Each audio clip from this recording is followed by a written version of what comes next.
Aprovecho para recordarles que el 1 de enero comenzamos con el estudio de la Escritura, todos juntos, toda la iglesia, y todos tenemos la responsabilidad de animar al que está al lado nuestro en la casa, los padres a los hijos a los padres,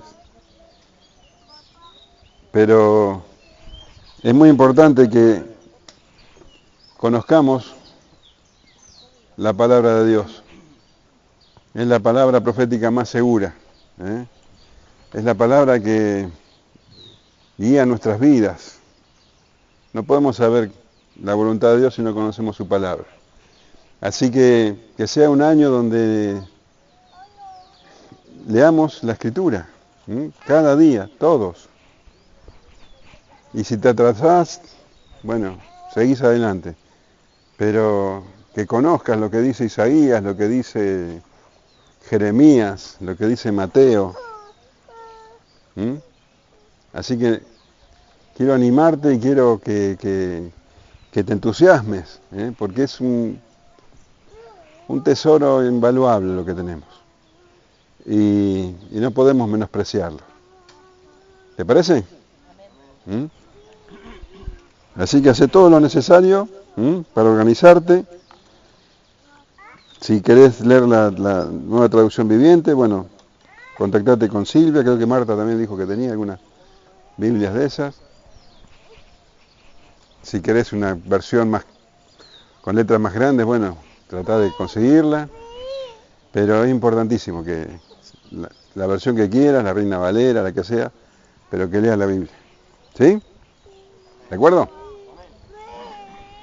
No escuché tanto, amén.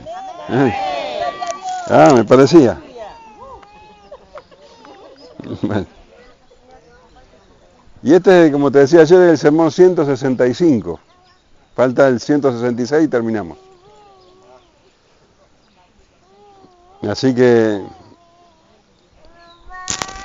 ha sido toda una aventura seguir a Lucas, describiéndonos el ministerio del Señor Jesús. ¿Alguna vez te preguntaste cuál es el propósito de todas las cosas? ¿Por qué existe todo lo que existe? ¿Tiene algún objetivo? Bueno, las personas han tratado de responder esa pregunta de muchas maneras. La teoría que está más en boga, la que las personas hoy día más adhieren, es que en realidad todo es producto de la casualidad. Hubo una gran explosión y bueno, del caos vino el orden que conocemos. Eso es lo que dicen. No hay un fin determinado. Es cuestión de azar. Y realmente esta manera de pensar lleva a la desesperanza, lleva al relativismo, porque no hay absolutos. Las personas entienden que, bueno, no hay verdades absolutas. Lo que es bueno para mí puede no ser bueno para vos. Relativismo, de eso se trata. Hoy estamos viviendo un tiempo donde el relativismo se ha llevado hasta las mayores consecuencias. Todo es relativo. Y si todo es relativo, entonces, bueno, el tema es que no hay algo bueno o algo malo en sí mismo. Y al ser todo producto del azar, esto de lo que vemos es todo lo que hay. Entonces las personas tienen necesidad de vivir intensamente, de ahí viene la frustración, porque la vida se escapa y los años pasan. Y bueno, la gente se desespera. Esta manera de vivir, de pensar, no es nueva. Mirá, ya Isaías hablaba de esta forma de pensar. En el capítulo 22, versículo 13, Isaías dice: y he aquí gozo y alegría, matando vacas y degollando ovejas, comiendo carne y bebiendo vino, diciendo: comamos y bebamos, porque mañana moriremos. Vivamos rápido, comamos, bebamos, tengamos sensaciones, alcancemos metas, logros, porque nos vamos a morir. Y después, según esta forma de pensar, no hay nada, es todo producto del azar, de la casualidad. Pero el cristianismo no tiene nada que ver con el relativismo. Y por eso el cristianismo choca tanto a las personas que no son cristianas. Porque el cristianismo se basa en absolutos. La Biblia habla de que hay cosas que son buenas y hay cosas que son malas. No hay grises. Lo que Dios determinó es lo que debe ser. Y la Escritura enseña que todo tiene un verdadero objetivo, que nada es por azar, nada es por casualidad. Dios creó el universo con un propósito definido. Y los creyentes tenemos ese privilegio de conocer el propósito de todo.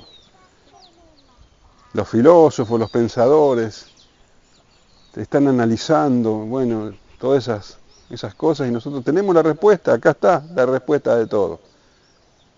¿Por qué existe todo? ¿Cuál es el fin de todas las cosas? ¿Qué es lo que Dios ha querido hacer cuando creó todo? La respuesta, ¿sabes cuál es? La iglesia. Ese es el fin de todas las cosas. Dios ha determinado, ha creado el universo con el propósito de formar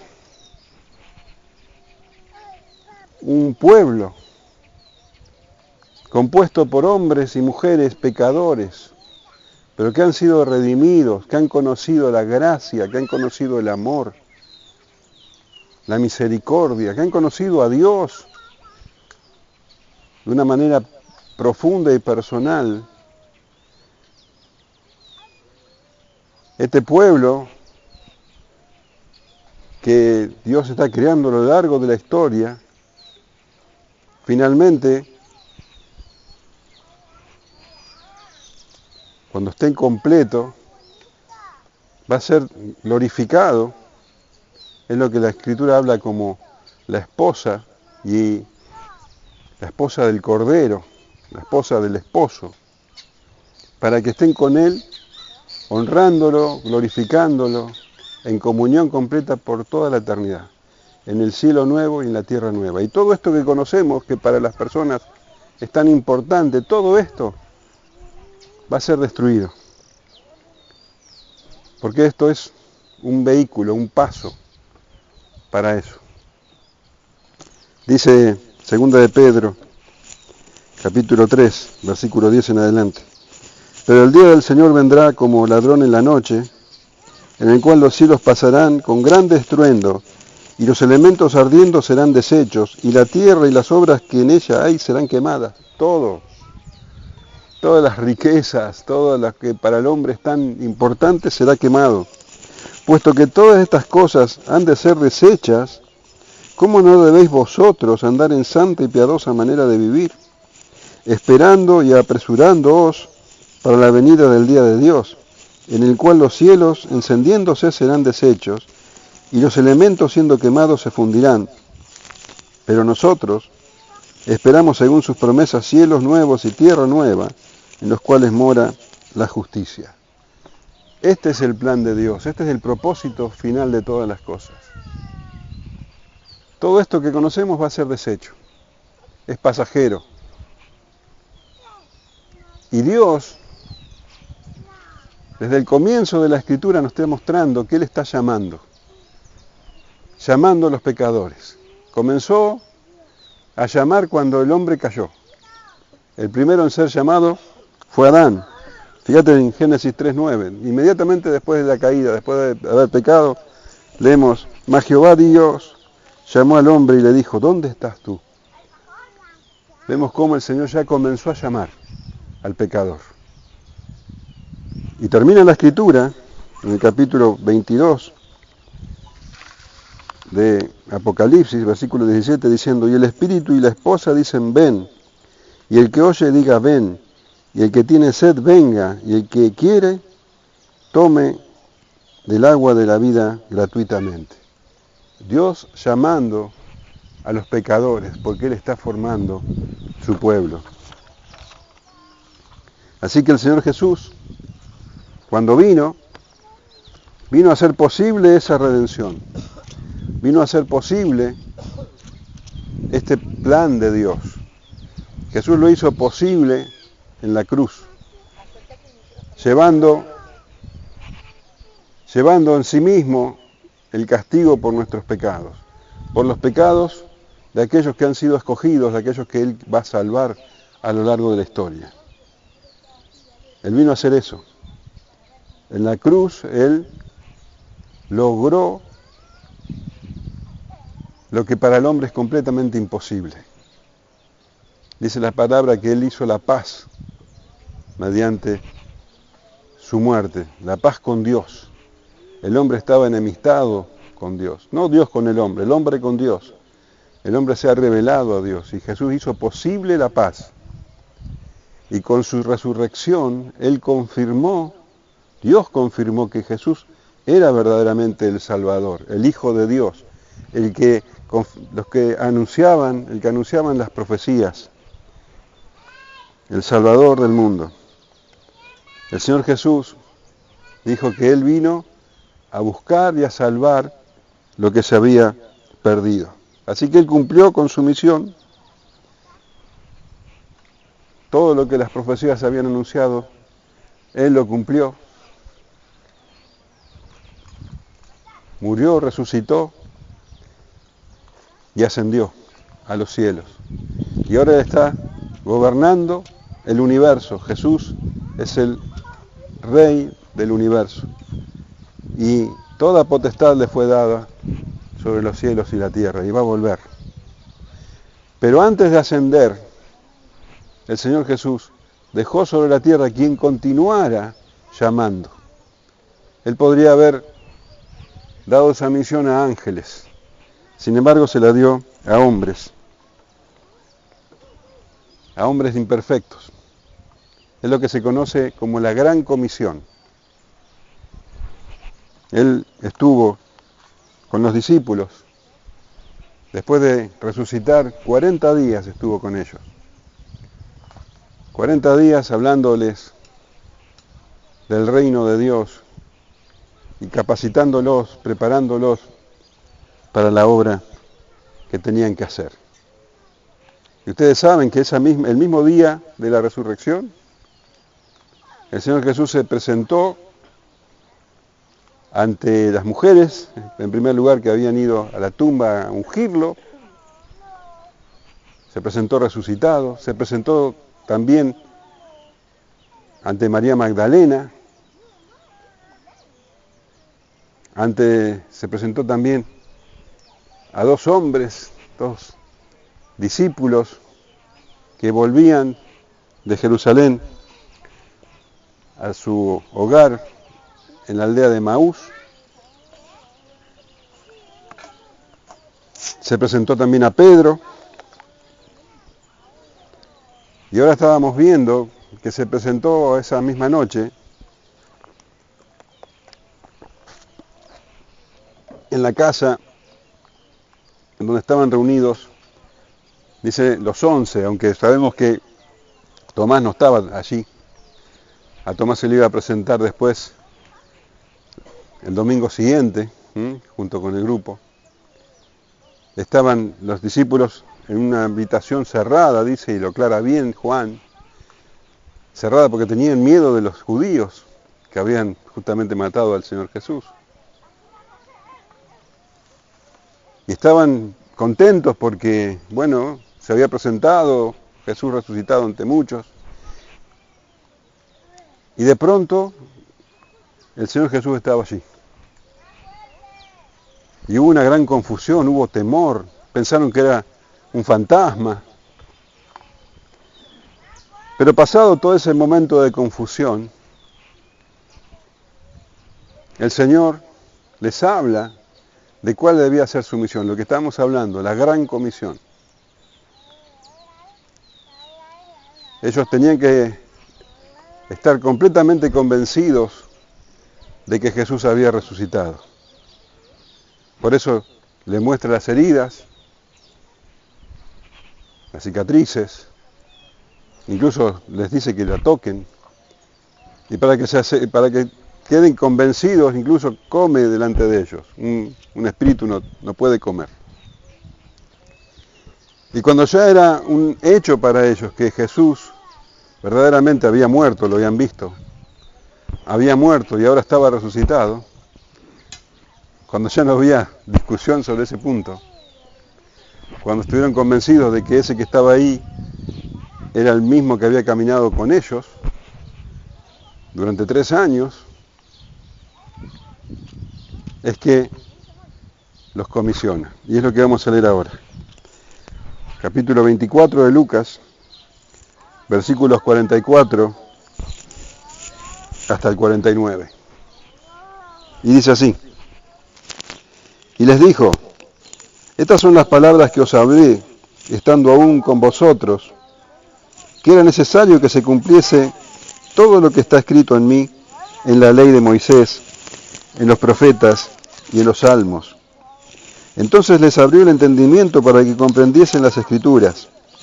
Y les dijo: así está escrito, y así fue necesario que el Cristo padeciese y resucitase de los muertos al tercer día, y que se predicase en su nombre el arrepentimiento y el perdón de pecados en todas las naciones, comenzando desde Jerusalén.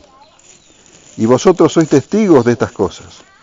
He aquí, yo enviaré la promesa de mi Padre sobre vosotros, pero quedaos vosotros en la ciudad de Jerusalén hasta que seáis investidos del poder desde lo alto. La Biblia es la palabra de verdad. Todo lo que hay aquí en sus páginas es verdadero. Por eso a veces nos puede sorprender que no se ahorra ningún detalle sobre los hombres que describe. No los trata de levantar, de dar una imagen equivocada de ellos. Son personas completamente imperfectas. Los hombres que han sido elegidos por Dios eran hombres comunes, con errores, con bajezas, tanto en el Antiguo Testamento como en el Nuevo. Y vemos a los discípulos en situaciones donde se ve su egoísmo, su orgullo, y ahora incluso, en estos últimos pasajes que estábamos viendo, también su falta de entendimiento, su falta de fe. No eran hombres especiales, hombres que tenían condiciones fuera de lo común. Todo lo contrario. Eran hombres sin preparación, hombres débiles. Y a estas personas, y a gente como ellos, es que Dios escogió para llevar el glorioso mensaje de salvación. El tesoro más grande que hay en esta tierra, el evangelio de salvación, Dios se lo dio a hombres como Pedro, como Juan.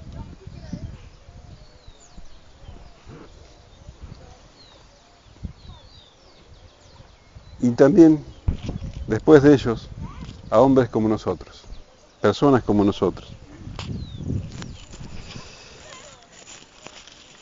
El Señor les había hablado muchísimas veces de que Él debía morir y debía resucitar, debía padecer, morir y resucitar. Y ellos no lo entendieron.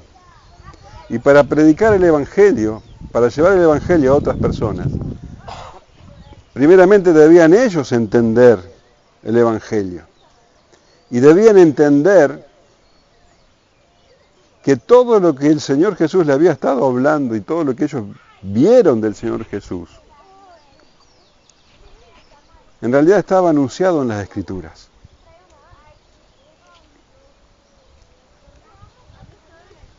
Los judíos, esto también lo sabés, esperaban un Mesías, leían las Escrituras, y al no entenderlas, esperaban un Mesías que iba a ser un conquistador, un gran guerrero, eso es lo que ellos creían. No entendían lo que Dios estaba haciendo. Entonces, su mirada era completamente terrenal. Ellos creían que vendría el Mesías y que iba simplemente a liberar a la nación de Israel y que la iba a llevar a un nivel de gloria, de prosperidad, que le iba a poner por encima del resto de las naciones, que iba a llevar a la nación a la gloria que tuvo con David, por ejemplo. Eso es lo que ellos esperaban. Y eso es lo que los rabinos enseñaban. Y eso también era lo que los apóstoles aprendieron desde pequeños. Por eso cuando el Señor Jesús le decía, no, yo tengo que padecer, tengo que morir, iba completamente en contra de lo que ellos habían aprendido siempre. Por eso ni siquiera lo registraban. Y ahora, el Señor Jesús, en su ministerio, les decía, y una y otra vez, fíjate lo que dice Lucas 18:31. Dice, tomando Jesús a los 12, les dijo, he aquí subimos a Jerusalén, y se cumplirán todas las cosas escritas por los profetas acerca del Hijo del Hombre. Pues será entregado a los gentiles, y será encarnecido, y afrentado, y escupido. Después que le hayan azotado, le matarán, mas al tercer día resucitará. Pero ellos nada comprendieron de estas cosas, y esta palabra les era encubierta, y no entendían lo que se les decía. El Señor siempre les dijo que esto era lo que las profecías anunciaban, que sus padecimientos estaban escritas en las profecías, que su muerte y su resurrección estaban profetizadas. Pero ellos no lo veían, no lo entendían. Tenían en la cabeza lo que le habían enseñado los rabinos, que el Mesías tenía que ser un poderoso guerrero. Y Jesús no cumplía con eso que ellos esperaban. Por eso no lo entendían. Así que ahora el Señor Jesús, ya habiendo resucitado, les vuelve a hablar de esto, para que ahora sí lo entiendan. Y les dijo, estas son las palabras que os hablé, estando aún con vosotros, que era necesario que se cumpliesen todo lo que está escrito en mí, en la ley de Moisés, en los profetas y en los salmos. Todas las cosas estaban predichas. Y estaban escritas, dice, y fíjate cómo describe, ¿no?, las escrituras del Antiguo Testamento. La ley de Moisés, ¿cuál sería la ley de Moisés? El Pentateuco, los primeros 5 libros de la Escritura. Y habla de la ley de Moisés, habla de los profetas, que para ellos los profetas incluían los libros históricos, es decir, desde Josué hasta Esther, y todos los proféticos. Esos eran los profetas.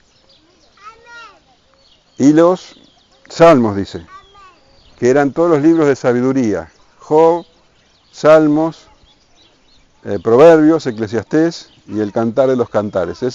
A esos libros se los llamaban los salmos. Entonces, en toda la Escritura, en todos el Antiguo Testamento, se hablaba de Jesús, se hablaba de su padecimiento, de su muerte y de su resurrección.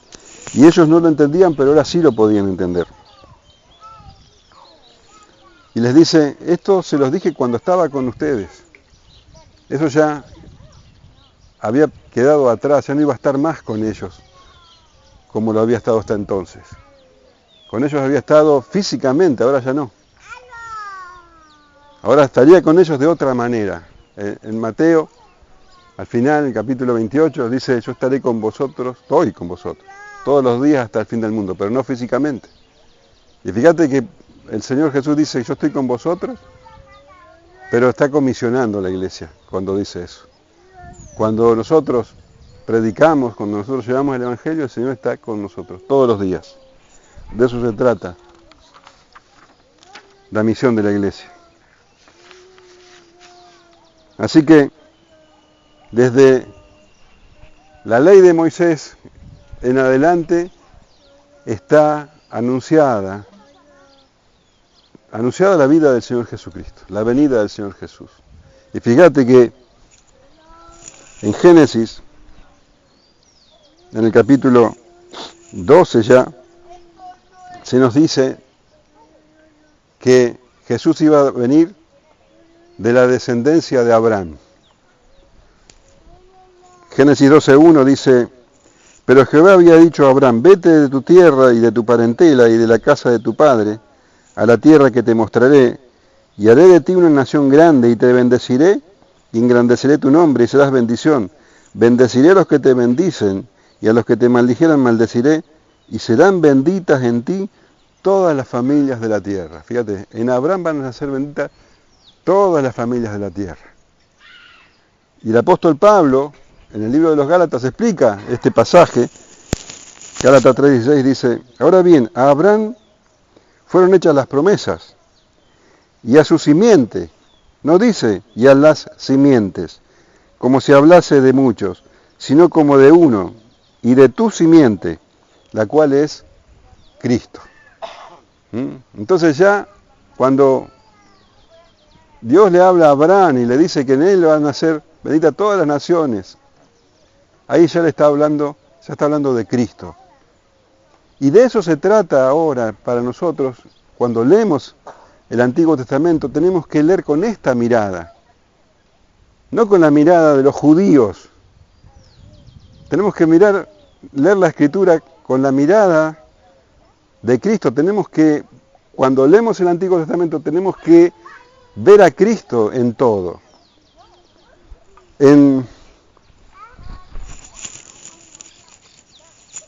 Se nos dice entonces que viene de la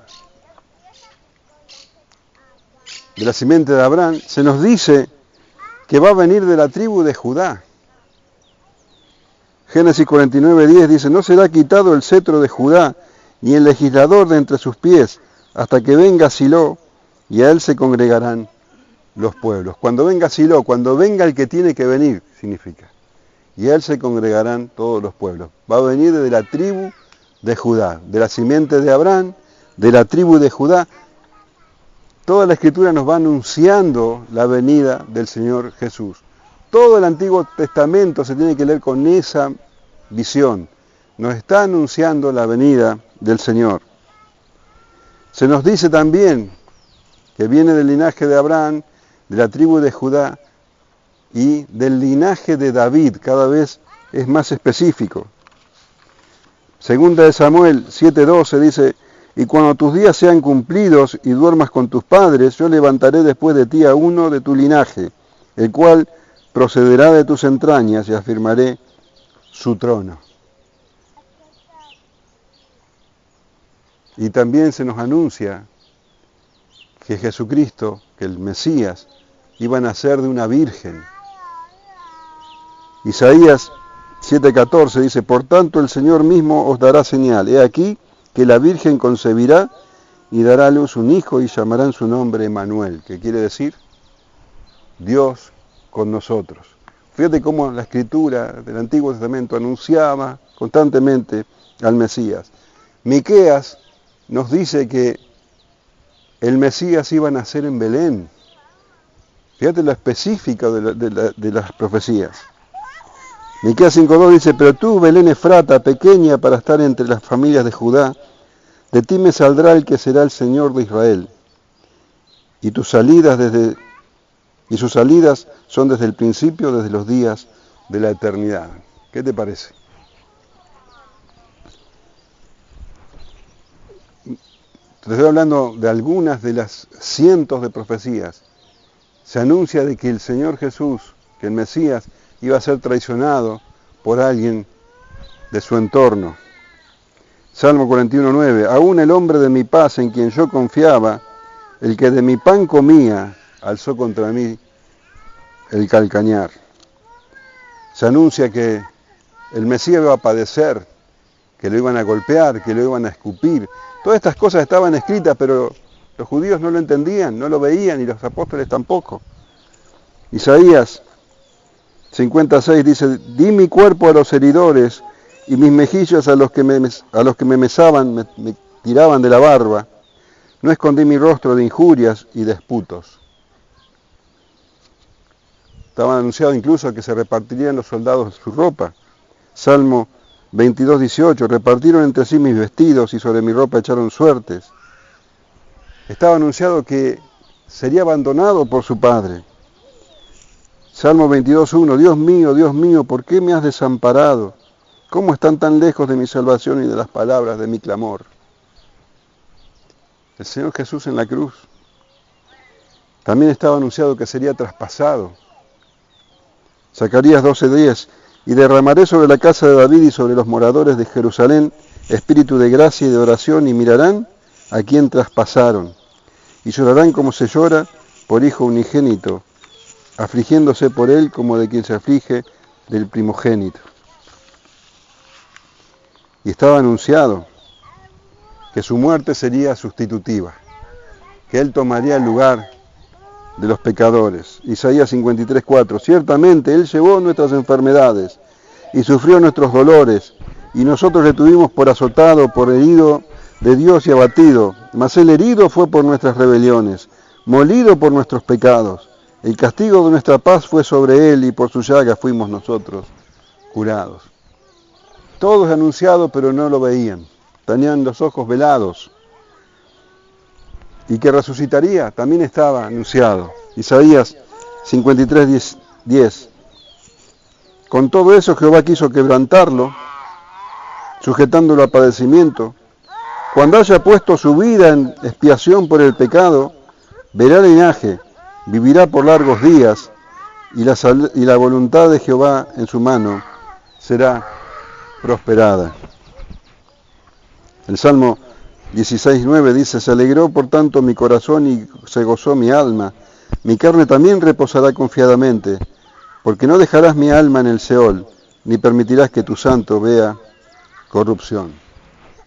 Todo esto y muchísimo más estaba anunciado en las Escrituras, pero no lo podían ver. Estaba velado para ellos. Entonces, dice Lucas, entonces les abrió el entendimiento para que comprendiesen las Escrituras, y les dijo, así está escrito, y así fue necesario que el Cristo padeciese y resucitase de los muertos al tercer día. Entonces el Señor, así como había hecho con los dos hombres camino de Emaús, les abrió el entendimiento, les iluminó la mente para que pudiesen entender las Escrituras, y los llevó, como hizo con esos hombres, un poco como te acabo de hacer yo, los llevó a lo largo de las Escrituras mostrándole que verdaderamente anunciaban al que ellos tenían allí delante, al Cristo, que era necesario que Él padeciese, que era necesario que resucitase al tercer día. Todo eso estaba escrito. Y el apóstol Pablo, en 1 Corintios, escribe así, capítulo 15, porque primeramente os he enseñado lo que asimismo recibí, que Cristo murió por nuestros pecados conforme a las Escrituras, que fue sepultado y que resucitó el tercer día conforme a las Escrituras, y que apareció a Cefa y después a los 12. Todo conforme a las Escrituras. Era necesario que ocurriera eso. Todo estaba escrito. Y ahora, recién ahora, los discípulos lo entendían.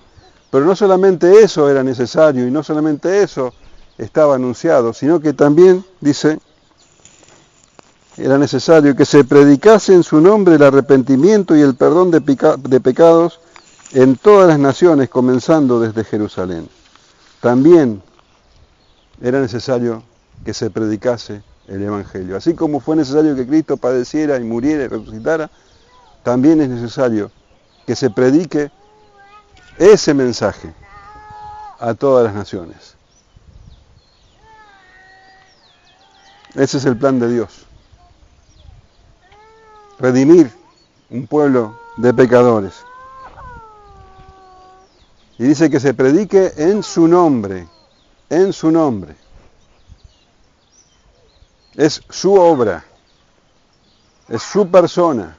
Y cuando un discípulo abre la boca para anunciar la palabra, es su poder el que se manifiesta. El poder de Cristo, el poder de Dios, ¿para qué? Para salvación. Ese es el Evangelio, poder de Dios para salvación. Por eso es necesario que se predique en su nombre. Y los discípulos hicieron eso.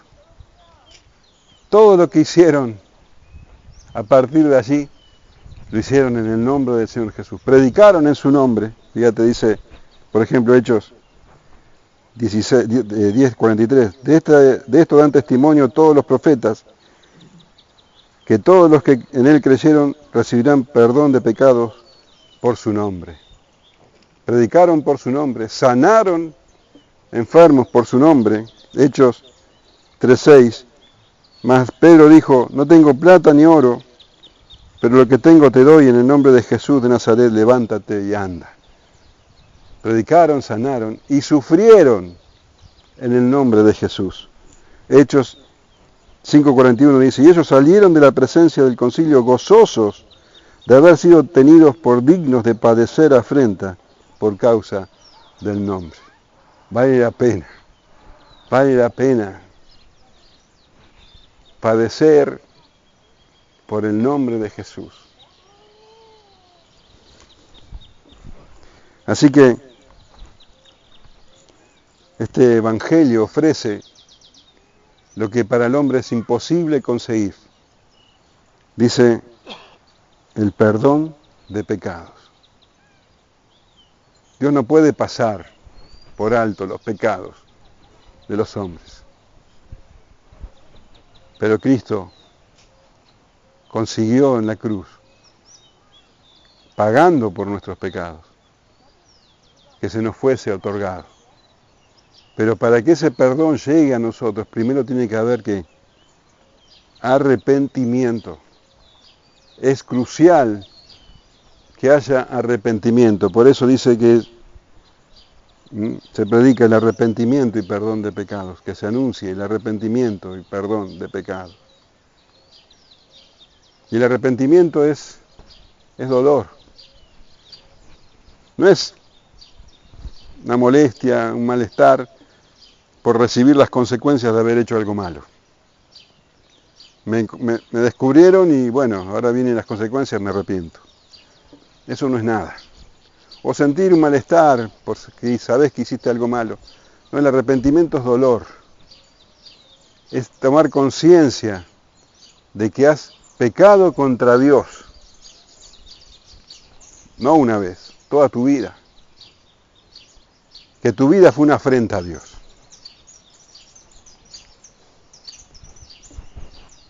Y que realmente no querés más vivir en pecado. Que quisieras despojarte del pecado y dedicar tu vida a Dios. Abrazarte a su justicia. Es dolor. Es llanto. El Señor Jesús dice, bienaventurados los pobres en espíritu, porque de ellos es el reino de los cielos. Los pobres en espíritu son aquellos que entienden que no tienen nada que darle a Dios, que son miserables, que son pordioseros espirituales. Y el Señor dice, esos son bienaventurados. Los que solamente pueden esperar misericordia, que entienden que no merecen nada, que merecen la condenación y que claman por perdón, que tienen hambre y sed de justicia, bienaventurados ellos. Para recibir el perdón de pecado tenés que arrepentirte.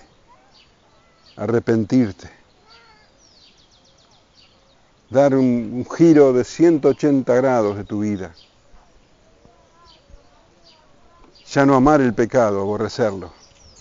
Ver el pecado como una debilidad, no como una virtud.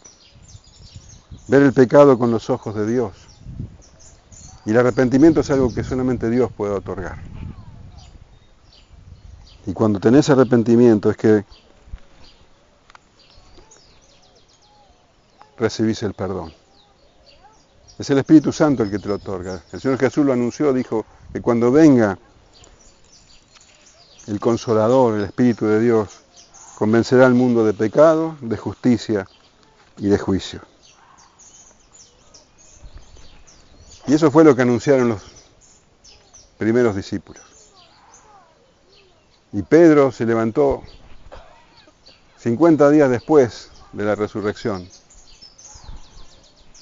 En el día de Pentecostés, el Espíritu Santo había venido. Viste que acá el Señor le dice que se queden en Jerusalén, esperando el poder de lo alto. Cuando vino, Pedro se levantó y predicó ante el mismo pueblo que había crucificado al Señor Jesús. Y les habló de arrepentimiento. Dice Hechos 2:40. Y con otras muchas palabras testificaba y les exhortaba, diciendo, sed salvos de esta perversa generación. Así que los que recibieron su palabra fueron bautizados, y se añadieron aquel día como 3.000 personas. Y desde allí, el Evangelio es predicado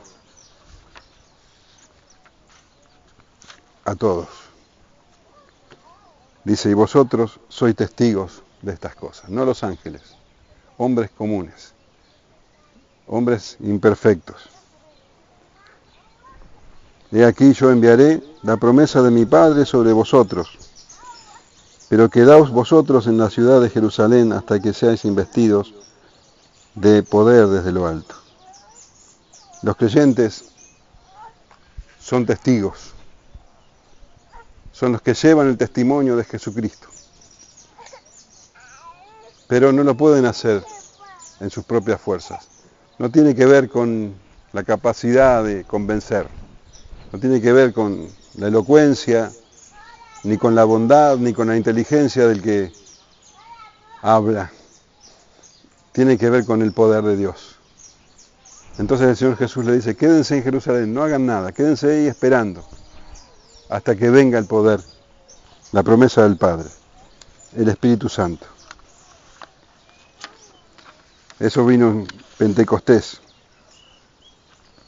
Esto fue anunciado también en el Antiguo Testamento y fue anunciado por el Señor Jesús, la venida del Espíritu Santo. Fíjate lo que dice Ezequiel 36, 26.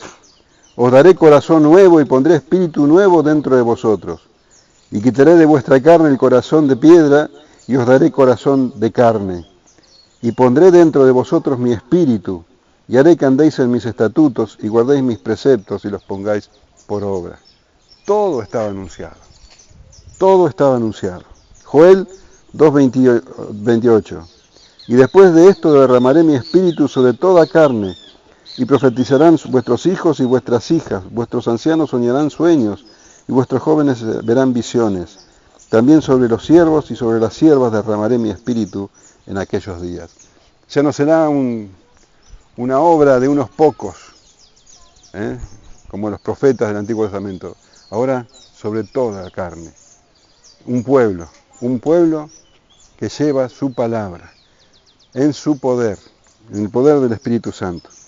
El Señor mismo habló de la venida del Espíritu en Juan 14:16, y yo os rogaré y os daré otro consolador para que esté con vosotros para siempre, el Espíritu de verdad, el cual el mundo no puede recibir porque no lo ve ni lo conoce, pero vosotros le conocéis porque mora con vosotros y estará en vosotros. Así que todas estas cosas se han cumplido.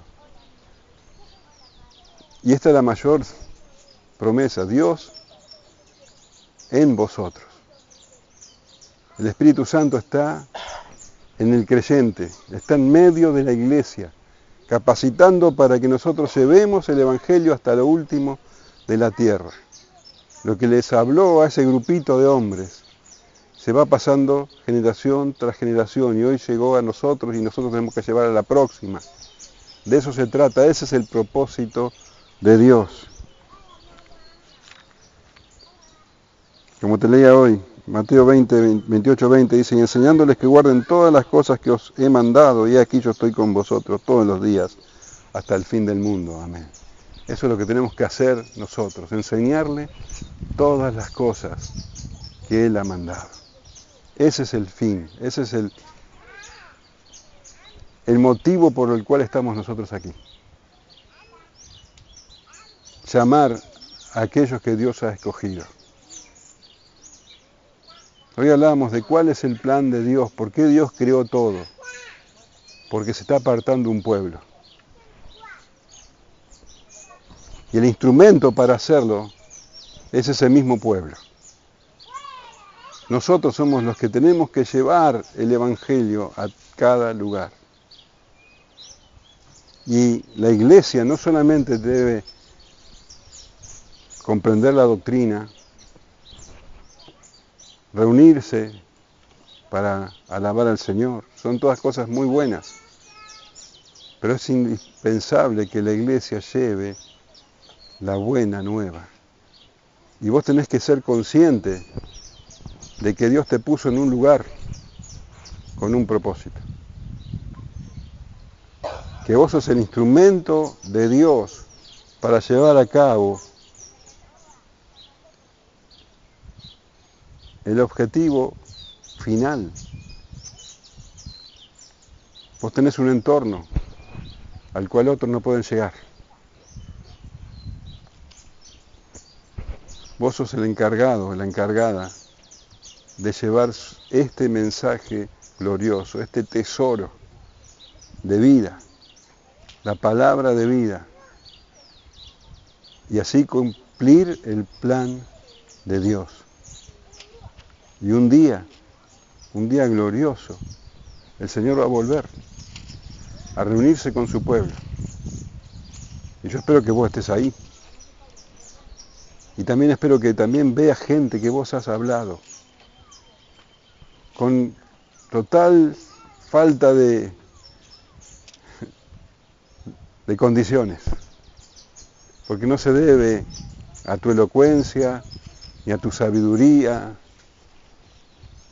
No depende de eso. Depende de que vos abras la boca para decir Jesús murió por tus pecados, resucitó, Él vive y quiere salvarte.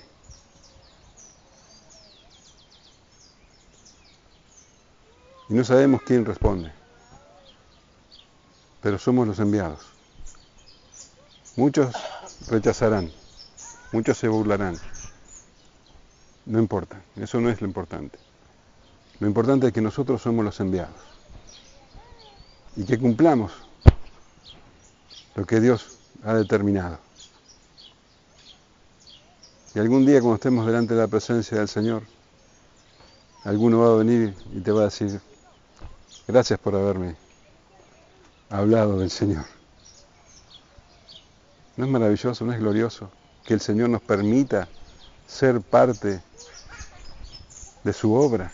Podría haber empleado ángeles mucho más capacitados que nosotros. No, Él espera que lo hagamos nosotros, que lo hagas vos. Amén.